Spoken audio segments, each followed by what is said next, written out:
आज जिस तरीके से यहाँ के लोगों ने जो अपना प्यार दिखाया है, उस प्यार के लिए मैं आपका आभारी हूं और मैं विश्वास दिलाता हूं कि आपको मेरी तरफ से भी इससे ज्यादा प्यार मिलेगा। ये मैं आपको विश्वास दिलाता हूं। मित्रों, ये सबको पता है कि आने वाली 5 तारीख को चुनाव है और आज जिन परिस्थितियों में ये चुनाव है, ये भी सबको पता है। आज समाजवादी पार्टी ने ऐसा एक प्रत्याशी दिया है, आसिम राजा साहब। मेरा दावा है कि यहां जितने भी लोग खड़े हैं, इसमें से शायद ही कुछ लोग ऐसे होंगे जो उनको व्यक्तिगत रूप से जानते होंगे, लेकिन मैं बताना चाहता हूं, मैं उनके बारे में बताना चाहता हूं कि वो साहब जिस बिरादरी से आते हैं, वो बिरादरी मुसलमान को मुसलमान नहीं समझती है, ये बताना चाहता हूं। और वो किस तरीके से नहीं समझती है, ये पूरा रामपुर हमारा जानता है कि वो जो अंजुमन स्कूल है, अगर वहां किसी शमसी की शादी होती है तो वो अंजुमन स्कूल दिया जाता है, और अगर वहां किसी गैर मुसलमान जैसी शादी होती है तो उस स्कूल को देने के लिए मना कर दिया जाता है। ऐसे हमारे ये भाई है जिस बिरादरी से आते हैं।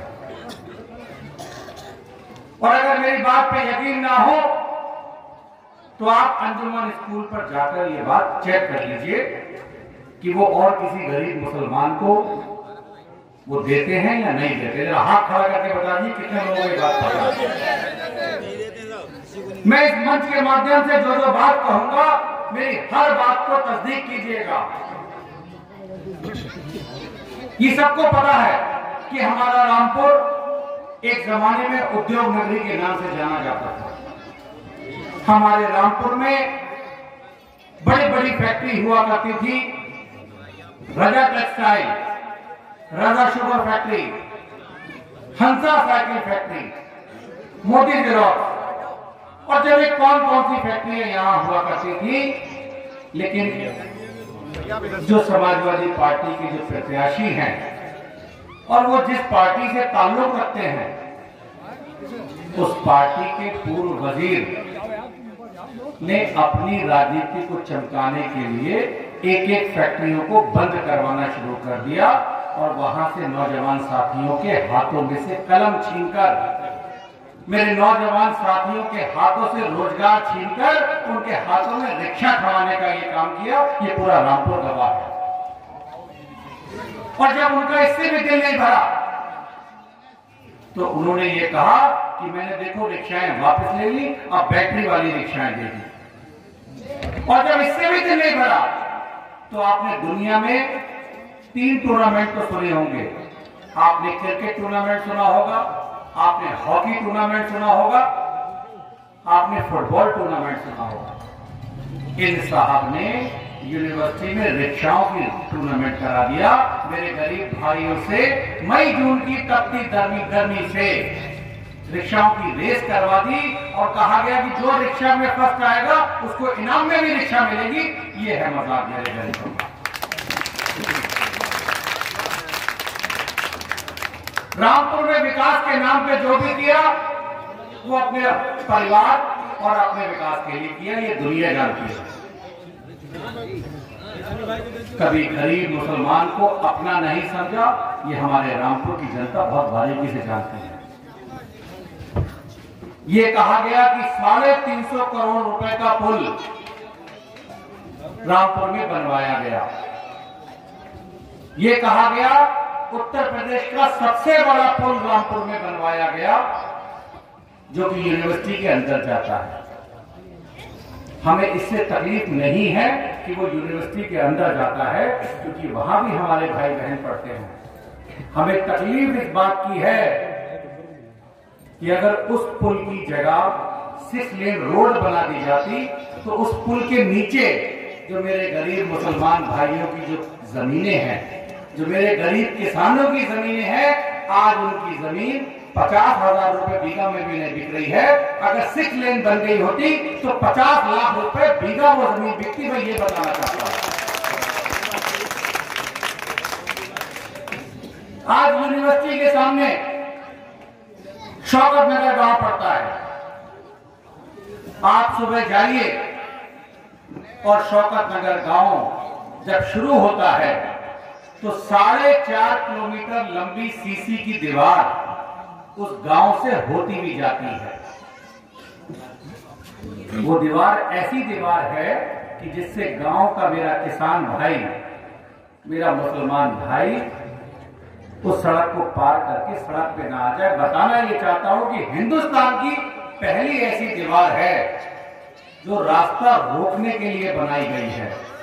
आप सुबह जाके चेक कीजिएगा, क्योंकि वो चाहते ही नहीं है कि शौकत नगर का जो किसान है वो उनकी बनाई हुई सड़कों पे पैर रखे, ऐसे विकास करता है। मित्रों, मेरी एक एक बात को बड़ी बारीकी से समझना, उसके बाद फैसला करना कि वोट देना है या नहीं देना है। आज उनके पास कोई मुद्दा नहीं है।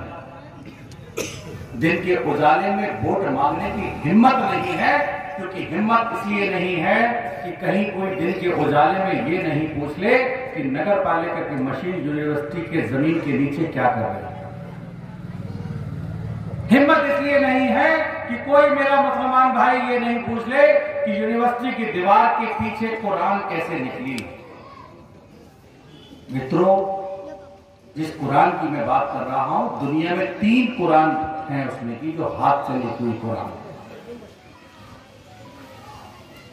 जिसमें से एक कुरान जो रामपुर के मदरसा आलिया में रखी गई थी, उस कुरान की कीमत आज 100 करोड़ से ऊपर की है। वैसे तो कोई कीमत नहीं होती, लेकिन जब कोर्ट में जमा होती है तो एक कीमत लिखी जाती है।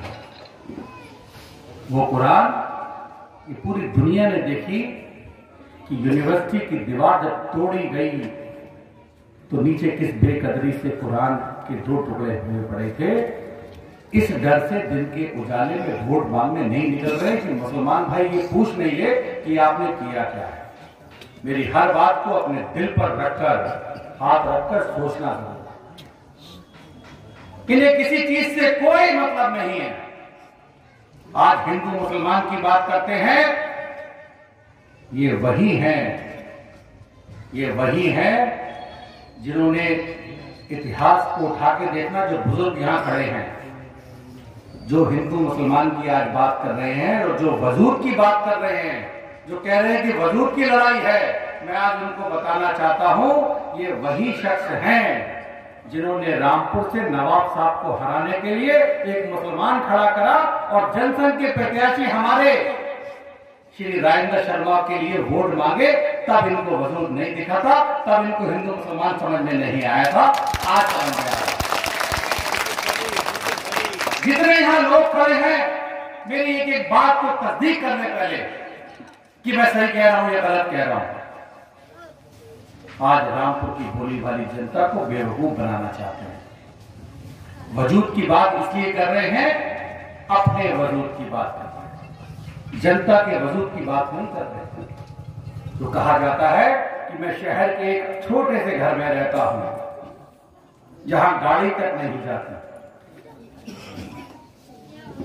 ये वही शख्स हैं जो अपनी तारीखों पर हिंदुस्तान के सबसे बड़े वकीलों को करते हैं, जिनकी एक एक दिन की फीस 50-50 लाख रुपए है। क्या ये भी फीस चंदे में दे दी? ये पूछना चाहता हूं। जो वजूद की बात करते हैं, ये समझने की जरूरत है कि किसके वजूद की बात हो रही है।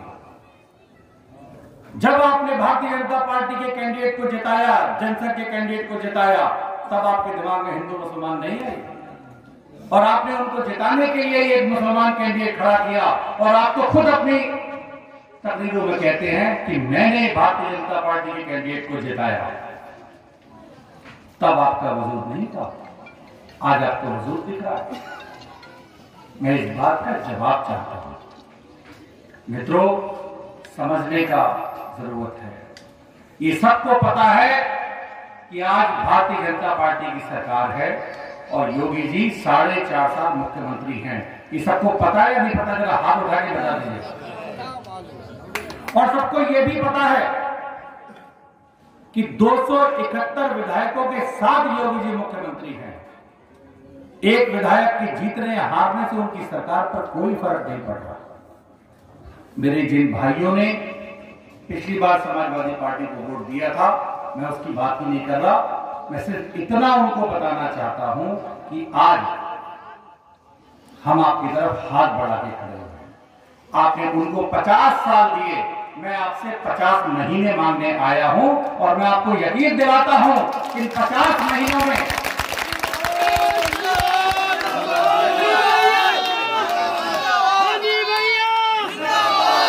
मैं आपको यकीन दिलाता हूं कि इन 50 महीनों में मेरा रामपुर का नौजवान कहां से कहां होगा, ये आप देखिए। मैं रामपुर के नौजवानों से यह अपील करने आया हूं कि आज जाति और धर्म के झंझट को छोड़कर, सारे बंधनों को तोड़कर आप भारतीय जनता पार्टी के साथ आइए, ताकि मैं भी योगी बाबा से कह सकूं कि देखिए, मैं रामपुर की सीट हिंदू और मुसलमानों के दोनों के बल पे जीत कर आया हूं। इन्होंने हमेशा लड़ाने का काम किया। मैं आज ये बताना चाहता हूं कि हां से होता है हिंदू और मां से होता है मुसलमान, और जब हिंदू और मुसलमान मिलता है तो बनता है हम, और हम में जो ताकत है वो दुनिया की किसी ताकत में तो बन सकती है। आज मेरी एक बात तो आपको समझने की जरूरत है। जब आप उनको 50 साल दे सकते हैं तो आप मुझे सिर्फ एक बार 50 महीने देके देखिए। मैं रामपुर का नाम देश में सुनहरे अक्षरों से लिखवाना चाहता हूं। मैं चाहता हूं कि हमारा रामपुर किसी एरो गैरो के नाम से नहीं जाना जाए, हमारा रामपुर उद्योग नगरी के नाम से जाना जाए, ऐसा मैं चाहता हूं।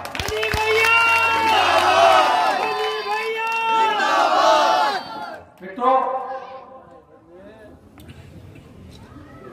जिस तरीके के आज हालात हैं, उनके पास हिंदू और मुसलमान के अलावा कोई मुद्दा नहीं है।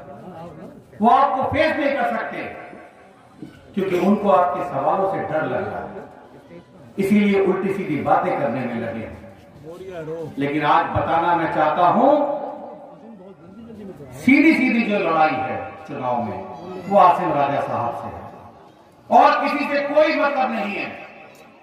एक बार कल्पना करके देखिए, सिर्फ एक बार सोच के देखिए कि यहां से आसिम राजा साहब चुनाव जीतते हैं। मुझे अपने दिल पे हाथ रख के बता दीजिए 4.5 साल में वो करेंगे क्या? विधायक निधि जो होती है वो तो एक सरकारी चीज होती है, वो जो भी बनेगा वो विधायक निधि खर्च करेगा, ये सरकारी पैसा होता है। इसके अलावा आसिम राजा साहब मेरे रामपुर की जनता को, मेरे रामपुर के नौजवान साथियों को क्या दे सकते हैं, ये मैं जवाब चाहता हूं। क्या रामपुर की जनता हमेशा विपक्ष में ही रहेगी? रामपुर की जनता क्या हमेशा विपक्ष में रहेगी? ये बात तो समझने की जरूरत है। आज योगी बाबा आपकी तरफ हाथ फैलाए खड़े हैं। आप फैसला कर लीजिए कि आपको उस तरफ जाना है या आपको सरकार के साथ आना है। आपके साथ जाना है साहब।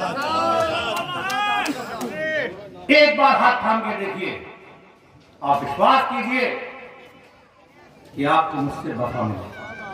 और मैं आज ये भी बता के जाता हूं कि जिस तरीके से आप 100 नंबर की गाड़ी पे फोन करते हैं और गाड़ी के आने में 5 से 10 मिनट लगते होंगे, मैं आपको ये बताता हूं कि जब जब आपको मेरी जरूरत पड़ेगी, मैं 100 नंबर की गाड़ी से आधे मिनट पहले आपके पास हाजिर होगा, ये बताता हूं।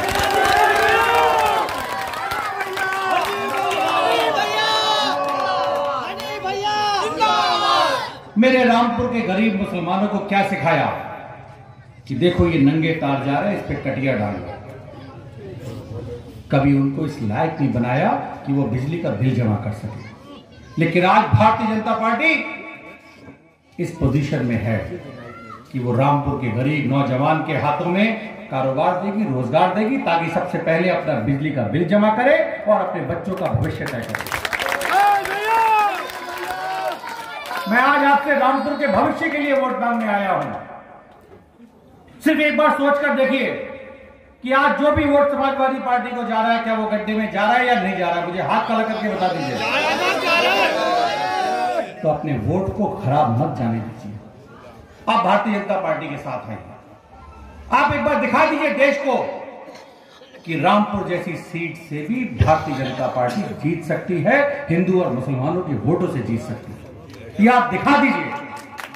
कितने लोग वोट देंगे? जरा सब लोग हाथ उठाए। और मैं आज बताना चाहता हूं, अरे कितने लोग वोट देंगे? हाथ उठाए जरा। मैं आज बताना चाहता हूं, हाथ उठाओ सब देना। वोट कितने देंगे? जब देंगे, मैं आपको यकीन दिलाता हूं, मैं आपको यकीन दिलाता हूं, मैं आपको यकीन दिलाता हूं कि आज मुझे यहां देखकर, आप लोगों को देखकर मुझे वाकई बड़ा गर्व महसूस होता है। मुझे गर्व इसलिए महसूस होता है कि मेरा युवा नौजवान साथी आज जाग चुका है। जो 50 साल पुराना अंधेरा था वो अब छटने को है और नया सवेरा इंतजार करता है। मित्रों, मेरा निवेदन है कि अपने बच्चों के भविष्य के लिए, रामपुर की तरक्की के लिए, रामपुर की तकदीर और तस्वीर बदलने के लिए मेरे साथ आइए और एक बार मुझे 50 महीने देके देखिए। मैं आपसे वादा करता हूं कि आप रामपुर के अंदर एक औद्योगिक क्रांति लाएंगे। मैं अपने युवा नौजवान साथियों से यह आग्रह करना चाहता हूं कि इस बार क्रांति के साथ, इस बार एक प्लेटफॉर्म पर आकर सिर्फ उद्योगों की बात कीजिए। मित्रों, जब उद्योग होते हैं, जब कारोबार होता है, तभी परिवार आगे बढ़ता है।